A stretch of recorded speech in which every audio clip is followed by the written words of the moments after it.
I be moving. Whipping the foreign, I'm cruising. The money I'm speaking is fluent. All of my business booming. Stacking my cash in abundance. All of my family funded. Finally got what I wanted. Life is amazing, I love it. Everyone know that I run it. Yeah, look at me now, I came up. I've been thinking back then when I almost gave up on the game, cause I never got in my way.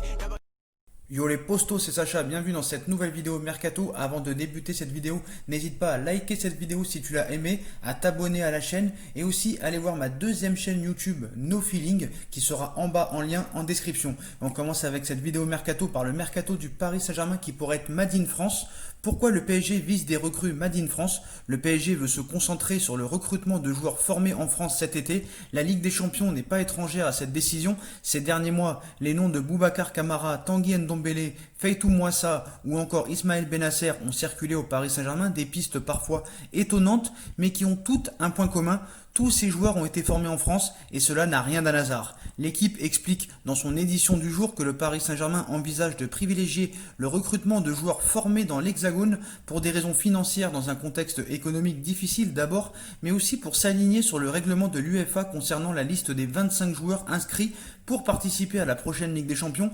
8 places réservées aux joueurs formés en France. Sur les 25 joueurs sélectionnés par le club, 8 doivent avoir été formés localement, 4 en France et 4 au Paris Saint-Germain, c'est-à-dire sur le sol français pendant 3 saisons entre 15 et 21 ans, avec les départs de Tanguy Kouassi et Adil Aouchiche. Seuls 6 joueurs correspondent à ce critère pour la saison prochaine: Presnel Kipembe, Colin Dagba, Kylian Mbappé, Abdou Diallo, Levin Kurzawa et Idriss Gueye.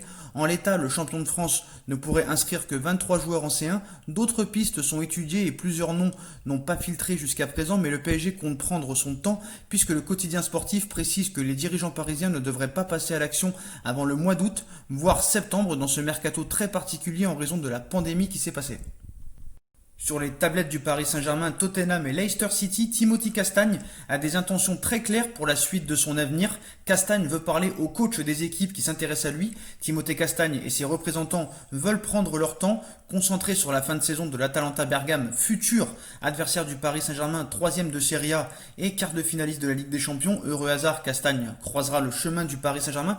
Le latéral droit souhaite discuter avec les 3 entraîneurs intéressés par sa venue après la saison en cours. Thomas Tuchel, José Mourinho et Brendan Rodgers seront ainsi sollicités pour échanger avec l'international belge et auront la possibilité de le convaincre. Pour rappel, Timothy Castagne n'a plus qu'un an de contrat avec l'Atalanta Bergame qui espère aussi pouvoir le prolonger.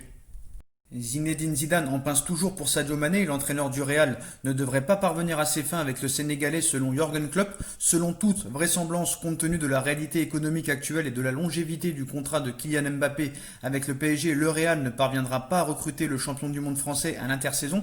Souhaitant témoigner d'une arrivée sur le front de son attaque, Zizou songe toujours à Sadio Mané. Donc l'option Mané plaît particulièrement à Zidane. De son côté, Liverpool n'exclurait pas une vente du Sénégalais lors du mercato. Néanmoins, pour Jürgen Klopp, ni le principal intéressé ni Mohamed Salah ne devraient plier bagage d'ici la fin de leur contrat respectif courant jusqu'en juin 2023. Donnez-moi un meilleur challenge que de réussir avec le Liverpool FC, cite Monsieur Jürgen Klopp. Mané et Salah, donnez-moi un meilleur challenge que de réussir avec Liverpool. Il y a beaucoup de grands clubs, mais si vous voulez aller à Madrid ou à Barcelone, vous gagnez le championnat 6 ou 7 fois en 15 ans, le Bayern l'a remporté 9 fois, et la Juve c'est pareil. Ce sont de grands succès, mais ce qui est vraiment intéressant, c'est de faire un impact ici. Nous essayons de tout faire pour être un club vraiment passionnant, et pour faire une histoire tout aussi passionnante dont le monde veut faire partie. L'objectif est que les joueurs regardent en arrière et disent « L'un des jours les plus importants de ma vie a été celui où j'ai gagné pour Liverpool », a assuré Jürgen Klopp lors d'un entretien accordé à The Daily Mirror. Voilà les postos, hein. Donc voilà pour les dernières infos mercato chaudes du jour. Comme d'habitude, dites-moi en commentaire ce que vous en pensez. Je compte sur vous pour bombarder la barre de like. On like, on partage, on commente, on s'abonne, on active la petite cloche pour être tenu au courant des vidéos mercato qui vont sortir. On me rejoint sur mes différents réseaux sociaux ainsi que sur ma deuxième chaîne YouTube No Feeling qui sera en bas en lien en description. Voilà les postos. Je vous souhaite à tous une très bonne continuation. Prenez soin de vous et à très vite pour une nouvelle vidéo les postos. Tchuss.